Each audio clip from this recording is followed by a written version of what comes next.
Chanakya IAS academy daily current affairs MCQs में आपका स्वागत है। तो आइए देखते हैं आज का पहला प्रश्न। यूपीआई भुगतान करने में आर्टिफिशियल इंटेलिजेंस को शामिल करने के लिए आरबीआई के हालिया कदम के संबंध में निम्नलिखित में से कौन सा कथन गलत है।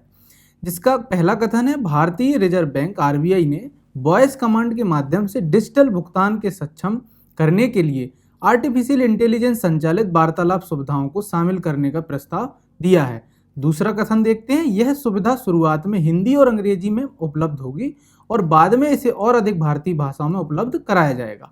इसके ऑप्शन ए केवल एक सही है, ऑप्शन बी केवल दो, ऑप्शन सी एक और दो दोनों, ऑप्शन डी उपरोक्त में से कोई सही नहीं है। इसका सही जवाब है ऑप्शन डी, इस उपरोक्त में से कोई सही नहीं है। यूनिफाइड पेमेंट्स इंटरफेस यूपीआई को अधिक उपयोगकर्ता अनुकूल करने के लिए भारतीय रिजर्व बैंक ने वॉइस कमांड के माध्यम से डिजिटल भुगतान को सक्षम करने के लिए आर्टिफिशियल इंटेलिजेंस संचालित सुविधाओं को शामिल करने का प्रस्ताव दिया है। यह सुविधा शुरुआत में हिंदी और अंग्रेजी के माध्यम से होगी, इसके बाद इसे शामिल करने के लिए भाषाओं में उपलब्ध कराया जाएगा। चैटबॉट उपयोगकर्ता को सीधा भुगतान लिंक या क्यूआर कोड उपलब्ध कराने में महत्वपूर्ण भूमिका निभाएगा। आइए देखते हैं सवाल नंबर दूसरा, निम्नलिखित में से कौन सा कोर मुद्रास्फीति में शामिल नहीं है। ऑप्शन ए इलेक्ट्रॉनिक उत्पाद, ऑप्शन बी कपड़े का या और परिधान, ऑप्शन सी किताबें और स्टेशनरी, ऑप्शन डी पेट्रोलियम और गैस। इसका सही जवाब है ऑप्शन डी पेट्रोलियम और गैस। भारतीय रिजर्व बैंक की मौद्रिक नीति समिति एमपीसी ने सर्वसम्मति से नीतिगत रेपो दर को 6.5% पर अपरिवर्तित रखने का निर्णय लिया, जबकि इसने चालू वित्त वर्ष में खुदरा मुद्रास्फीति के अनुमान को 30 आधार अंक बढ़ाकर 5.4% कर दिया है।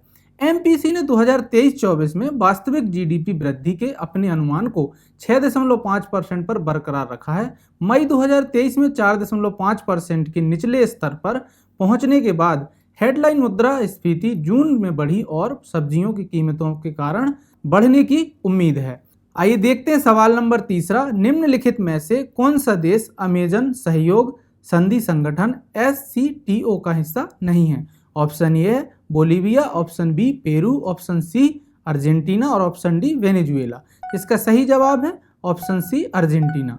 हाल ही में ब्राजील का अमेजन शिखर सम्मेलन उष्णकटिबंधीय वर्षा वनों की रक्षा के लिए एक रोड मैप के साथ समाप्त हुआ, जिसका जलवायु परिवर्तन का मुकाबला करने में एक महत्वपूर्ण कदम के रूप में स्वागत किया गया था।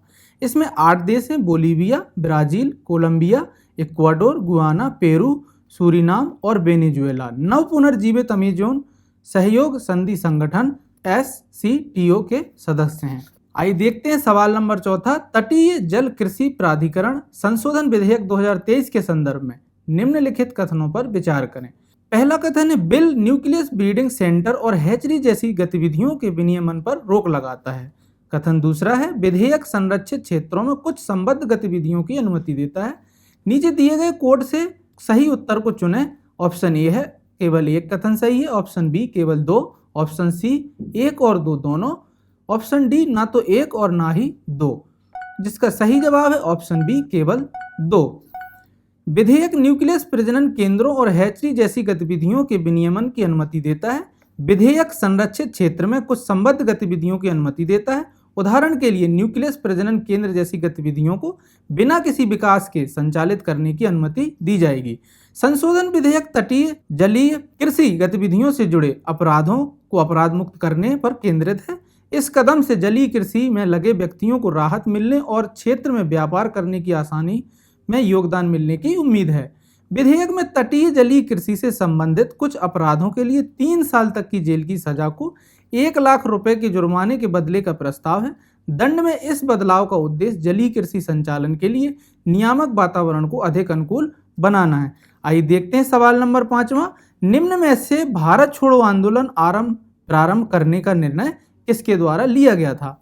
ऑप्शन ए है, इसके आधिकारिक तौर पर नहीं लिया गया था क्योंकि आंदोलन स्वतः स्फूर्त और छिटपुट प्रकृति का था। ऑप्शन बी है, यह केवल गांधी जी द्वारा अकेले लिया गया था। यह निर्णय ऑप्शन सी में कहता है कि भारतीय राष्ट्रीय कांग्रेस द्वारा अनुमोदित किया गया था। ऑप्शन डी है, फॉरवर्ड ब्लॉक द्वारा लिया गया था। इसका सही जवाब है ऑप्शन सी, यह निर्णय राष्ट्रीय कांग्रेस INC द्वारा अनुमोदित किया गया था। क्रिस्प मिशन के जाने के बाद गांधी जी ने ब्रिटिश वापसी और किसी भी जापानी आक्रमण के खिलाफ अहिंसक असहयोग आंदोलन का आह्वान करते हुए एक प्रस्ताव तैयार किया। जुलाई 1942 में कांग्रेस कार्य समिति की वर्धा में बैठक हुई और निर्णय लिया गया कि वह गांधी जी को अहिंसक जन आंदोलन की कमान संभालने के लिए अधिकृत करेगी।